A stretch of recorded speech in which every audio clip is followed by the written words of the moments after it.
नमस्कार, आपका स्वागत है। दोस्तों, एक कर्ता पुरुष किसी भी घर का आधार स्तंभ होता है।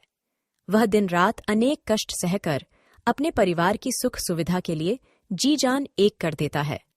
अपने परिवार को हर खुशी देना, परिजनों की सुविधा और सुरक्षा का ध्यान रखना, उनके भविष्य की चिंता करना वह अपना कर्तव्य समझता है।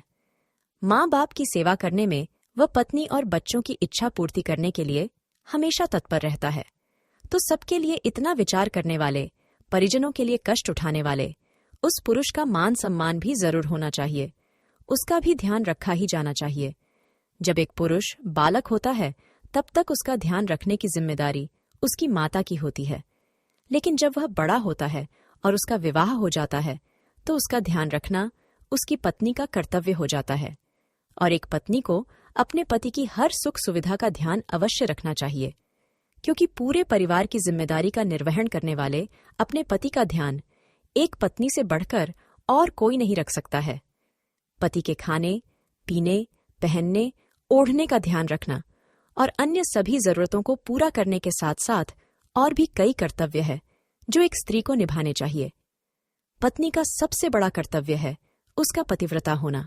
हमारे शास्त्रों में ऐसी अनेक महान महिलाओं का वर्णन किया गया है जिन्होंने अपने पतिव्रत्य की शक्ति से अपने कर्तव्य का निर्वाह किया है। अहिल्या, सावित्री, वृंदा, सीता, मंदोदरी, तारा, द्रौपदी इत्यादि अनेक ऐसी नारियां हुई है जिन्होंने समय समय पर कठोर से कठोर परीक्षाएं दी है और अपने पत्नी धर्म को सिद्ध किया है। आज हम देखते हैं कि शास्त्रों के अनुसार पतिव्रता स्त्री के क्या लक्षण होते हैं और पतिव्रता स्त्री को किन बातों को ध्यान में रखना चाहिए।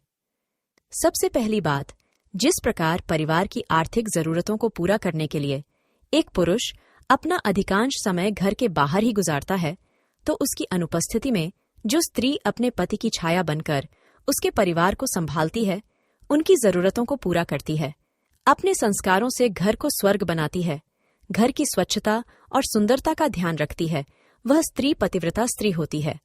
दूसरी बात, जो स्त्री अपने पति के माता पिता की सेवा और आदर अपने माता पिता समझकर करती है, अतिथियों का स्वागत खुशी से करती है, बच्चों का उचित पालन पोषण करती है, परिवार के प्रति समर्पित होती है, वह स्त्री पतिव्रता होती है।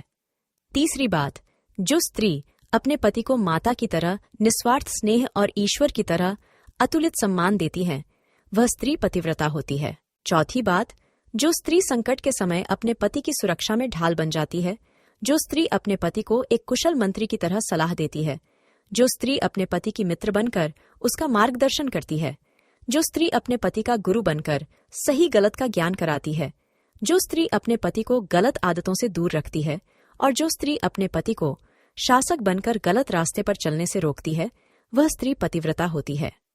पांचवी बात, जो स्त्री व्यवहार कुशल होती है, धन का अपव्यय नहीं करती है, विपत्ति काल के लिए धन का संचय करती है, वह स्त्री पतिव्रता होती है। छठी बात है, जो स्त्री धर्म, कर्म और दान करती है, पूजा पाठ करती है, साधु संतों का सम्मान करती है, वह स्त्री पतिव्रता होती है। सातवीं बात, जो स्त्री अपने पति और परिवार की बिना वजह कभी भी बुराई नहीं करती है, अपने आचरण से समाज में अपने पति और परिवार का मान सम्मान बनाए रखती है, वह स्त्री पतिव्रता होती है। जो स्त्री मितभाषी और मृदुभाषी होती है, पति और परिवार की गुप्त बातों को गुप्त ही रखती है, वह स्त्री पतिव्रता होती है। आठवीं बात, जो स्त्री पर पुरुष का विचार मात्र नहीं करती, वह स्त्री पतिव्रता होती है।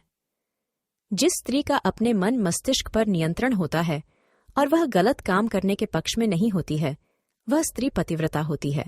नौवीं बात, जो स्त्री अपने पति को शारीरिक और मानसिक रूप से प्रसन्न रखती है, वह स्त्री पतिव्रता होती है। 10वीं बात है, जो स्त्री व्यापार और व्यवसाय में आवश्यक होने पर पति का साथ देती है, नुकसान की स्थिति में पति को ऊपर उठने का बल देती है, वह स्त्री पतिव्रता होती है। यहाँ तक कि कंगाली की परिस्थिति में भी अपने पति का साथ नहीं छोड़ती है, उसे फिर से उठने का मनोबल देती है, वह स्त्री पतिव्रता स्त्री होती है। तो देखा आपने कि एक स्त्री कितने तरह से अपने पति और परिवार की खुशहाली का कारण बनती है। अपने पति का तन, मन और धन से साथ देना भी उस स्त्री के पतिव्रत्य की निशानी है और ऐसी ही स्त्री पतिव्रता कहलाती है। पतिव्रता स्त्री तीनों लोकों में सम्मान पाती है। ऐसी स्त्रियों पर ईश्वर का आशीर्वाद बना रहता है। तो दोस्तों, उम्मीद है आपको यह जानकारी अच्छी लगी होगी। अगर आपके अंदर भी ऐसे लक्षण हैं, तो कमेंट में जय मां लक्ष्मी जरूर लिखे देना। साथ ही वीडियो को परिवार के साथ शेयर करें और चैनल को सब्सक्राइब करें। आप सभी का धन्यवाद।